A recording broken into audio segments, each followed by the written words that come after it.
또 영상은 짧은 영상 한 편 보시고 기독교의 제목을 나누도록 하겠습니다. 세계에서 가장 빈부격차가 심한 나라. 맞추기 어렵다. 이거 맞추기 어렵다. 야, 요거 맞추기 어려워요. 요거 맞추기 어렵습니다. 중국 아니고요. 중국 아닙니다. 세계에서 가장 빈부격차가 심한 나라. 넌센스 아닙니다. 어딜까? 인도 아니고요. 우리나라 당연히 아니죠. 우리나라 빈부격차 이렇게 심한 나라 아닙니다. 오! 정답이 지나갔어. 검색해본 게 아닌가? 정답이 확 지나가는데 대단하십니다. 자, 지도를 보면 알 수 있어요. 가장 새빨간 곳에 있는 나라가 어딥니까? 바로 여기죠. 여기 어딥니까? 여러분들이 아마 교과서에서 들어봤을 나라 바로 남아공입니다. 세계에서 가장 빈부격차가 심한 나라를 꼽히는 게 남아공이에요. 세계은행 기준이고요. 보시면 알겠지만 뭐 엄청나게 새빨갛죠. 남아공이 얼마나 빈부격차가 심하냐? 일단 상위 0.1%가 전체 부의 30%를 가지고 있습니다. 이거 상위 0.1%, 아래는 하위 90%예요. 하위 90%는 전체 부의 15% 미만을 가지고 있어요. 그러니까 하위 90%보다 상위 0.1%가 2배 더 있는데, 여러분 감이 없죠? 이래도 감이 없단 말이야. 우리나라도 이런가? 그렇게 생각하시는 분들이 계시기 때문에 이렇게 보시면 됩니다. 남아프리카 공화국의 인구가 한 6,200만 명 정도 되는데 상위 3,500명은 평균 1만 배의 부를 소유하고 있습니다. 하위 3,200만 명보다. 이게 무슨 소리냐? 대충 하위가 1억 정도를 들고 있으면 상위 3,500명은 1조 정도를 들고 있는 거예요. 근데 우리나라 1조 부자가 아무리 많아도 3,500명은 택도 없죠. 하위의 1만 배니까 하위가 평균 1억이면 1조, 2억이면 2조 뭐 이 정도를 들고 있다고 감으로 이 정도를 보시면 됩니다. 그러니까 엄청난 부를 들고 있다는 걸 알 수가 있고, 누가 들고 있냐? 당연히 남아공 하면 흑백 갈등으로 유명한 나라니까 백인들이 들고 있는데요. 전체 다는 아니지만 백인이 많이 들고 있죠. 남아공의 백인 인구 비율이 약 7.3%입니다. 근데 남아공에서 상위 10%가 총 자산의 80% 이상을 보유하고 있습니다. 6,200만 명 중에 백인이 450만 명인데 이들 중에 거의 대부분이 총 자산의 80%. 백인들의 월 평균 소득이 흑인의 보통 10배가 난다고 합니다. 가구로 치면 남아공 흑인 가구가 평균적으로 백인 가구의 자산 기준으로 5%라 그래요. 그러니까 20배 잘 살아. 평균적으로, 평균. 1등과 꼴찌 차이가 아니라 평균적으로 20배 잘 삽니다. 백인들이 평균적으로 20배 부여하기 때문에, 그렇다고 남아공 백인들이 우리나라 기준으로 엄청 잘 사는 건 아니에요. 왜냐면 남아공 1인당 GDP가 6,000달러니까 물론 슈퍼리치는 있겠지만 평균적으로 엄청나게 잘 사는 건 아닌데 반대로 흑인들이 엄청나게 가난하다고 할 수 있습니다. 그러니까 한마디로 남아공이 흑백 갈등을 벗어났다고 생각하지만 아직도 흑백의 갈등은, 정책적 갈등은 없더라도 빈부격차 있어요. 이렇게 사진 명확하게 이 현재입니다. 현재 남아공인데 왼쪽은 백인 거주지요. 오른쪽은 흑인 거주지요. 근데 남아공 도시 사진을 보면 대부분 이렇게 돼 있습니다. 지금도 왼쪽과 오른쪽이 도로 하나를 차이에 두고 엄청나게 극명하게 갈리는데, 또 하나 보여드리면 왼쪽이 백인 거주지요. 오른쪽은 흑인. 빈부격차가 안 날 수가 없죠. 이런 상황이 지금도 이제 지속이 되고 있다고 하고. 네, 여기까지 보도록 하겠습니다. 전 세계 모든 나라가 빈부격차가 존재합니다. 우리나라도 마찬가지고 미국도 존재합니다. 경중의 차이가 있고 그것이 사회적 갈등이 되지 않고 극복할 수 있는 수준의 그런 빈부격차는 존재합니다.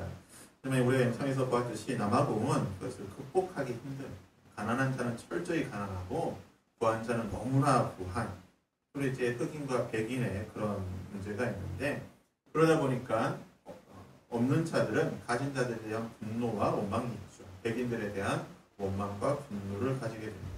문제는 이것이 복음의 선교에 결코 좋은 영향이 되지 않는다는 거죠.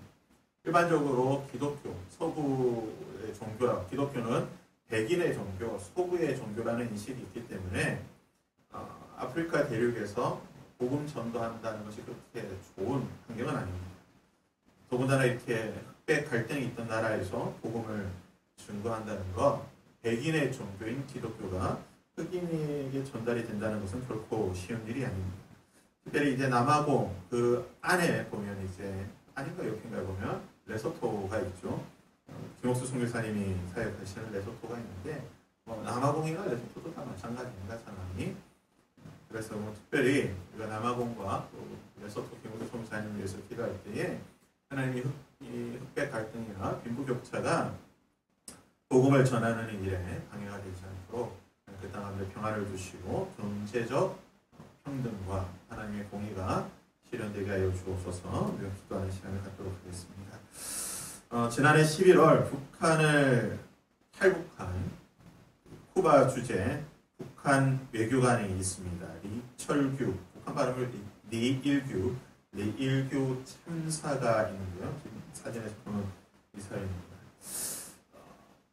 요 근래 이제 국내 언론과 인터뷰를 많이 했는데요. 인터뷰 가운데 아주 조금 가슴이 와닿는 인터뷰가 있었습니다. 자신이 이제 쿠바에 있다가 북한에 이제 소환이 돼서 가족들과 함께 다 다시 북한에 평양에 들어갔는데 가서 보니까 평양 아이들과 자신의 아이들의 키가 평균적으로 5cm에서 10cm 정도, 그러니까 한 뼘 정도 차이가 났다는 거예요. 자기 아이들이 더 컸다는 거죠. 평양은 북한에서도 신분 좋은 사람들만 거주하는 지역. 그나마 배급이 좀 잘 되는 지역인데 그런 평양에서도 자신의 아이들이 더 컸다는 겁니다. 그것을 보고 굉장히 자신이 좀 뿌듯했다고 해요. 피부 때깔도 좋고 키도 크고 왜 그러나 대충 생각해보니까 자신의 아이들은 쿠바에 있을 때 그래도 매일같이 우유나 소시지나 그런 육류성 단백질을 공급을 잘 받았는데 북한의 아이들은 그렇지 못했다는 거죠. 그래서 키가 안 자란다는 겁니다. 한 통계를 보여드릴 텐데요. 1945년 우리나라가 해방되던 해에 남녀 평균 키입니다. 남자는 166cm, 여자는 154cm. 되게 큰 키가 아니죠. 대략적으로 한 60년이 지나고 난 뒤에 2015년에 남북한의 평균 키를 조사한 적이 있는데요. 우리나라는 173.5, 그러니까 174 정도 되겠죠. 여자는 160.1, 161 정도 되겠습니다. 북한은요, 남자는 165, 여자는 154, 별로 차이가 없습니다.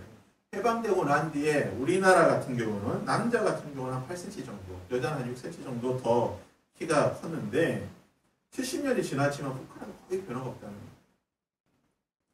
북한이 얼마 전에 자료를 내서 우리 아이들이 많이 컸다라고 이렇게 자료를 냈지만 북한의 통계는 믿을 수가 없죠. 북한의 통계 어떻게 믿겠습니까? 우리가 영상이나 또는 여러 탈북자들의 그런 것들을 보게 되면 북한의 아이들이 그렇게 크지 않다는 거죠. 군대에 가 있는 군 장병들도 키가 160이 잘 안 되는 경우도 많다라고 합니다. 부모가 가장 행복할 때가 언제일까요? 자기 자식들이 잘 먹는 거 보면 모든 부모들이 다 행복해합니다. 기분이 좋죠. 더 맛있는 거 사주고 싶고 더 먹이고 싶은 게 모든 부모의 마음입니다. 반대로 언제 가장 힘들고 아프고 슬픕니까? 자기 자식이 잘 먹지 못할 때. 아파서 못 먹을 때도 마음이 아프지만 더 가슴 아프고 마음 아프고 찢어지는 것은 뭡니까? 먹을 것이 없어서. 먹을 것이 없어서 아이가 굶주리고 울고 있는 것을 보는 그 부모의 가슴이 가장 고통스럽고 아프다고 합니다. 북한의 부모들의 마음이 어떨까요? 평양도 그렇지만 평양을 제외한 북한의 전역에 있는 그 아이들을 키우는 부모의 마음이 어떨까요? 탈북자들의 증언에 따르면 북한 성인의 키가 체력적으로나 모든 것이 남한과는 비교할 수 없고 많은 숫자가 1990년대 고난의 행군이라고 불리는 그 시기에는 200만, 300만, 400만 인구의 절반 이상이 영양실조에 굶주림과 기근에 시달렸다고 합니다. 이런 상황에서 리일규 참사가 이런 말을 했어요. 내 아이들이 노예로 살게 하고 싶지 않다. 내 아이들이 북한에서 못 먹으면서 노예로 김씨 일가를 위한 노예 생활하는 게 원치 않았다. 그래서 목숨을 걸고 탈북했다라고 이야기를 했습니다. 그러면서 이런 말을 덧붙였습니다. 자식을 위해서 북한 주민들이 통일을 열망한다. 내가 잘 먹고 잘 사는 것도 중요하지만 내 자식들이라도 좀 잘 먹었으면 좋겠다. 나만 잘 사는 나만이 우리를 좀 도와줘서 내 자식이라도 좀 잘 먹으면 좋겠다. 그래서 좀 통일을 원한다라는 대다수의 북한 주민들이 그런 마음이 있다라는 겁니다. 모든 부모의 마음이 똑같습니다. 자기 자식들 잘 키우고 싶고 고통당하고 울고 슬퍼하는 것 보면 마음 아픈 것이 모든 부모의 마음이라고 생각됩니다. 놀라운 사실은요, 우리 하나님 아버지의 마음도 마찬가지라는 겁니다. 하나님도 하나님의 백성, 하나님의 자녀가 고통과 슬픔 가운데 있는 것, 눈물과 괴로움 속에 있는 것을 하나님은 원하시지 않는다라는 것입니다. 오늘 본문의 말씀을 보면 하나님 아버지의 마음, 그의 백성, 그의 자녀들을 향한 하나님 아버지의 마음을 우리가 읽을 수 있습니다. 오늘 본문은 예수님께서 십자가를 지고 골고다 언덕에 올라가시면서 하셨던 말씀입니다. 예수님께서는 밤새 한숨 주무시지 못하고 감옥에서 또 대제사장들과 산헤드린 공의 앞에서 또 빌라도 앞에서 신문을 받으시고 또 새벽에는 수십 대의 그 채찍질을 당하시고 아침에는 수많은 희롱과 조롱과 구타를 당하시면서 밤새 하루 종일 그 동이 트는 그 시간까지 아침까지 예수님은 고난을 겪으셨습니다. 그리고 이제 십자가를 지고 골고다 언덕으로 가고 있는데 이 상황이 어떤 상황입니까? 체력적으로 극도로 지쳐있는 상황. 한 걸음 걸을 수 없는 그런 연약해진 상태입니다. 그러다 보니까 십자가를 지고 골고다까지 가야 되는데 예수님이 도저히 가지 못하니까 곁에 있던 구레네 사람 시몬이라는 사람을 억지로 십자가를 지고 가게 할 정도로 예수님께서는 아마 겨우 아마 부축받아 갔을 거예요. 정말 질질 끌려가면서 그렇게 골고다에 올라가지 않았을까 생각이 됩니다. 한 걸음 떼기가 힘든데 말 한마디 하기가 쉽지가 않겠죠. 얼마나 목이 마르시고 얼마나 지치시고 힘드신 상황입니다. 이런 상황에서 지금 예수님께서 온 몸의 힘을 다 짜내어서 모든 기력을 짜내어서 어떻게 보면 마지막 말이라고 할 수가 있습니다. 십자가상에서 7원 간상이라고 하는 7마디를 하셨지만 그건 마디잖아요. 지금 이 말씀이 예수님 그냥 문장으로 된 말씀을 하고 계시는 거예요. 예수님께서 마지막으로 죽기 전에 긴 문장으로 된 마지막 말씀입니다. 제가 다시 읽어드립니다. 28절에서 31절입니다. 얼마나 예수님께서 이 말씀을 하고 싶으셨는지, 얼마나 중요한 말씀이신지 절박한 심정을 하시는 말씀이에요. 예수께서 돌이켜 그들을 향하여 이르시되 예루살렘의 딸들아 나를 위하여 울지 말고 너희와 너희 자녀를 위하여 울라. 보라 날이 이르면 사람이 말하기를 잉태하지 못하는 이와 해산하지 못한 배와 먹이지 못한 젖이 복이 있다 하리라. 그때 사람이 산들에 대하여 우리 위에 무너지라 하며 작은 산들에 대하여 우리를 덮으라 하리라. 푸른 나무에도 이같이 하거든 마른 나무에는 어떻게 되리요 하시니라. 예수님께서는 십자가를 지고 걸어가고 있는 자신을 따라오면서 울면서 통곡하고 있는 수많은 여인들을 바라보시면서 지금 이 말씀을 하고 계십니다. 나를 위해 울지 마라. 너희와 너희의 자녀를 위하여 울어라. 지금 십자가를 지기 위해 죽기 위해 가고 있는 내가 불쌍해 보이지만 너희들의 눈에는 지금 피투성이가 되어 겨우겨우 골고다로 가고 있는 내가 불쌍해 보이겠지만 내 눈에는 내 마음에는 하나님의 눈에는 너희들이 불쌍하다. 너희들이 가장 불쌍하고 가장 안쓰러운 존재다. 너희와 너희의 자녀들이 가장 불쌍한 자들이다. 예수님께서 왜 이렇게 말씀하십니까? 바로 종말의 때에 너희들이 받을 하나님의 심판과 저주가 얼마나 끔찍한지, 그 누구도 피할 수 없는 이 하나님의 심판과 저주와 진노가 얼마나 끔찍한지를 하나님께서는 아시고 너희와 너희의 자녀를 위해서 울어라. 나의 종말을 위해서 우는 것이 아니라 너희들의 종말을 위해서 울으라고 말씀하시는 거예요. 예수님께서는 누가복음 19장에서 예루살렘에 입성하시면서 예루살렘 성을 보시면서 울었습니다. 누가복음 19장 41절에서 43절까지의 말씀인데요.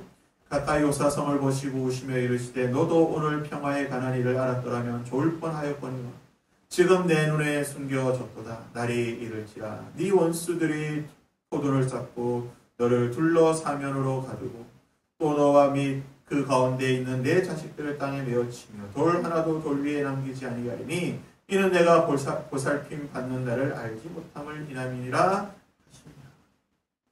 이 말씀은요, 예수님께서 주후 70년 로마 장군 티투스와 그의 군대에 의해서 예루살렘 성이 함락되고 멸망할 것을 바라보시면서 예언하신 말씀입니다. 그리고 예수님의 예언대로 돌 하나도 돌 위에 남지 않고 철저히 멸망되었는데, 요세푸스나 여러 기록에 따르면 이 시기 예루살렘이 멸망할 때에 110만 명이 죽어요. 9만 7천 명이 포로로 잡혀가고 110만 명이 죽었던 이 엄청난 멸망이 있었다는 거예요. 예수님의 말씀대로 예루살렘 성이 멸망당했어요.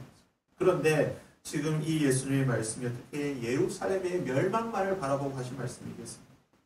예루살렘의 멸망뿐만 아니라 종말의 끝을 살고 있는 우리에게도 하신 말씀이라는 것입니다. 종말의 시대를 살고 있는 자들에게 예루살렘 성이 멸망한 것보다 더한 하나님의 심판과 저주가 너희들에게 있을 것이다. 31절 자세히 보십시오. 푸른 나무에도 이같이 하거든 마른 나무에는 어떻게 되리요? 푸른 나무도 이렇게 당하는데 마른 나무는 어떻게 되겠느냐? 하나님의 백성이라고 불리는 하나님의 자녀라고 불리는 혈통적 아브라함의 후손인 유대인들도 하나님의 말씀을 거절하고 하나님의 말씀을 지키지 아니하고 하나님의 말씀을 떠나고 자신들을 위하여 우상을 숭배하며 음란하게 살았을 때 하나님께서 돌 위에 돌 하나도 남지 않고 다 죽여버리셨는데 멸망당합니다. 푸른 나무인 원가지인 유대인들도 이같이 멸망을 당했는데 마른 나무들은 적부침 당한 너희들은 이방인들은 말할 것도 없다는 예수님의 경고의 말씀입니다. 적부침 당한 우리가 하나님의 말씀대로 살지 아니하고 내 소견에 옳은 대로 나의 배를 위해서 음란하게 우상 숭배하면서 살게 될 때에 어떤 하나님의 심판과 저주가 임할지 그 두려움과 끔찍함은 상상할 수 없다는 거예요.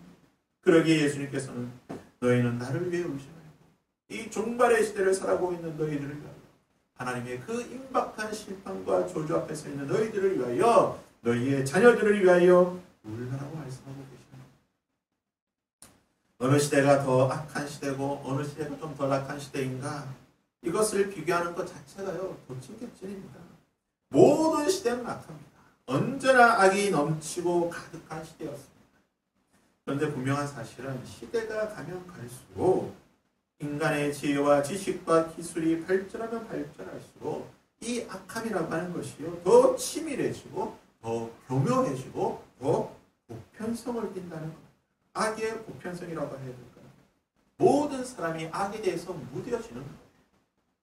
과거에 악했던 것들을 오늘날은 당연한 것으로 생각해진다는 겁니다. 창세기에서 보던 그 많은 악들이 출애굽기에서 보이던 그 많은 악한 행위들이 선지서와 역대기서에서 보게 되는 그 수많은 모든 악들이 오늘날 우리 눈에 너무나 많이 보인다는 겁니다. 이런 시대에 우리는 어떻게 해야 되겠습니까? 또한 우리의 자녀들은 이 시대를 어떻게 살아야 할까요? 방법은 하나밖에 없다는 겁니다. 예수님의 말씀입니다. 울어야 된다. 너희와 너희의 자녀들을 위하여 우는 수밖에 없다는 겁니다. 부모의 엄마의 눈물의 기도를 먹고 자란 자녀는 결코 망하지 않는다고 하는 격언이 있습니다. 우는 수밖에 없는 거예요. 제가 다음에 또 다루겠지만 다음 주에 말하겠지만 하나님께서 들으시는 하나님께서 반드시 들으시는 기도가 의지할 것 없는 자들의 그 눈물의 기도를 하나님께서 들으신다고 말씀하셨습니다.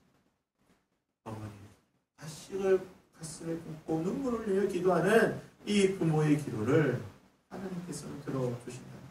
하나님의 말씀, 예수님의 말씀대로 우는 수밖에 없는 이 종말의 시대를 살아갈 수 있는 유일한 방법은 하나님을 거절하고 바벨탑을 쌓고 우상 숭배하고 있는 이 악한 시대를 살아가는 가면 갈수록 10년 뒤, 20년 뒤, 30년 뒤에 더 악해질 이 시대를 살아갈 우리 자녀를 위해 우리가 할 수 있는 유일한 축복은 바로 눈물의 기도밖에 없다는 것입니다. 오늘 우리 함께 이 찬양으로 고백하며 하나님 앞에 나아갈 때 하나님 너희와 너희의 자녀를 눌러라고 하는 주님의 이 말씀을 기억하고 우리의 삶을 위해서 종말을 살아가는 우리의 삶을 위해 그리고 종말의 시대를 더 악한 종말의 시대를 살아갈 우리 자녀들을 위해 눈물로 기도하고 하나님 앞에 나아갈 수 있는 우리의 삶이 되게 하여 주옵소서. 이제 그런 마음을 함께 찬양하며 기도하며 나가도록 하겠습니다.